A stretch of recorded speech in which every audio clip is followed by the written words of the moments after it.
نو معتل دو قسم یو معتل به یک حرف بل معتل به دو حرف معتل به یک حرف درې قسم شو بیا هغه ذکر شو وس معتل به دو حرف بیانای نو خلاصې دا ده چې دا معتل به دو حرف دو قسم دي معتل به دو حرف دو قسم دي یو هغه ته خو لکه لپیب دا به دو قسم دي یو لپیب مقرون دي او بل لپیب مفروق وجد حسر دا ده چې دا لپیب بخایني یا به حرف علت په مقابل د پی او لام کلمه کې راغلی یا به مقابل د عین او لام کلمه کې راغلی که مقابل د پی او لام کلمه کې راغلی دا لپیب مفروق شو مفروق د فرق نه دی جدا جدا او جدا شو کنه منفصل شو یو پی کلمه بل عین کلمه ده لام کلمه ده لکه مثال ګوره څنګه دی لکه وقا اسم کې مثال فعل کې مثال وقا اسم کې مثال وقيون نو ګوره وقيون وقا واصل کې وقيو وو پی کلمه او یی لام کلمه شو او قاف کې حرف صحیح دی هغه عین کلمه شو نو دا دوه یبل جدا جدا شو او که مقابل د عین او لام کلمه کې یعنی متصل غلی یوزي پېښوي نو دا چې دی لفيفي مقرون نقاب نه دی قرن په وسواله دی وته شو په وشو دا معتل بدو حرف وگر دو حرف علت باشد او کجرت دو حرف علت وی آن را لفیب گوین دیتا لفیب گوین نه گوین جمع غیب صيغه ده دو گفتن نه وای گوین وای و آن بر دو قسم است او دا په دو قسم دي مقرون یو څه لفیب مقرون دي که هر دو حرف علت متصل باشد چې دوه حرف علت متصل وي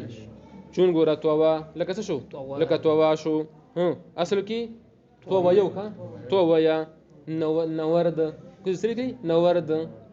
څه معنا راجم یک راتاو یک ومفروق ابل لفي مفروق دي اگر منفصل باشد کسو منفصل چون ګوره وقا لك وقا شو اصل کې وقا یو مضاعف انست کې در حروف اصلي و دو حرف یک جن باسن یعنی از یک جنس باشد ما ته ګوره مضاعف لغت کې بل شی مضاعف دي کا مضاعف لغت کې دوچنده څه شي دوچنده او په اصطلاح کې ته ویل کېږي چې مقابل د دو حرف اصلي کې دو حرفه د جنس راغلي مقابل دو حرف اصلي کې دو حرفه د جنس راغلي ټیک شو به مضاعف ثلاثي مضاعف رباعي سیدا د مضاعف ثلاثي دا مطلب شو پېښ چې مقابل د عین او لام کلمه کې دو حرفه یو ځای راغلي لکه فر یا مد اسم کې مثال پرون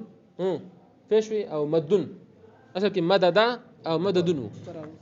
عین او لام کلمه شو کنه او مضاعف رباعي څه کېږي چې مقابل د پی او لام اول او عین او لام ثاني کې دو حرفه یو ځای راغلي لکه ګوره زلزله نو ګوره حرف استي به دغه کې څو دي رباعي کې څلور دي کنه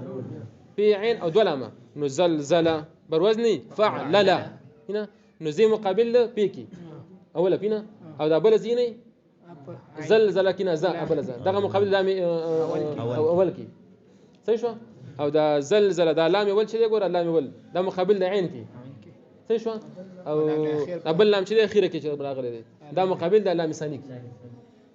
او جی زلزله مضاعف انس مضاعف دادی کې در حروف اصلي وي چې مقابل د حروف اصلي ودی کې دو حرف یک جنس باشد دی کې ازرو بسا یعنی از یک جنس باشد دی ویژنه وی الک مثال چون فر پیرار گرفت تخته ونیوا یعنی فر وسخت غریخت فر یا پیرو ها طالبان کله سختي سبقونه یا ډوډۍ موډۍ کوم جو کنه به موبایل بند کې ګرځي وخی من خورم سکلی چون فر لکه څه شو فر يفر نو ګوره اصل کې فرارو ښه فرارا دوه حرف جنس سره کنه اول ری ساکن له دویمه کې مدغم کړه فر وزلزله نو ګوره پس کل اقسام ده باشد نو ټول اقسام څه شو لشو او دغه څه بیانې سر نور سرجان و بیانې ګوره دغه کوم شو ګوره یک صحیح شو سي محموز څه شو نسلور شو او پنځ معتل او پنځه معتل شو نسو شو نهش ويك مضاعف ايوه شو نو اوس په دا جواب اعتراض وکي موږ چې بل حاشیه نه کړو پېښ وي چې دا څنګه مسله ده نور سرپیان و بیانې صحیح استو مثال استو مضاعف به ناقص او تامه تاسو دغه شو پېښ نه ځان نه پیدا شو دغه خیر کل اجماع کې پېښ وي دغه تبقى لش شو پېښ وي دغه کې نو طلع نو سر پیدا شو ولې زموږ عقیده خرابې سر بوکي ولې موږ څنګه ورکې نو خبرکېګم ما دا غونس مخالفت نه دا مخالفت صرف لفظي ونته دی نور اصل کې معنا کې مخالفت نشته هغه چې و ذکر کړی دي نو به اعتبار کثرت مباحث به اعتبار کثرت لکه زید بحث دغه نه کیږي دی ونه نو ځکه هغه دا و ذکر کړی اما ته ټول بیان کړه ته ګناګار شوم څه ها ته ګناګار شوم ته مې پوهه کړم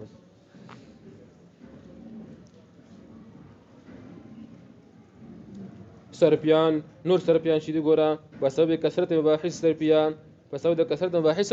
سرپیا وسان حبت را اعتبار کرده ان ولې څه کړی دی اعتبار کړی دی ولې اعتبار ور کړی دی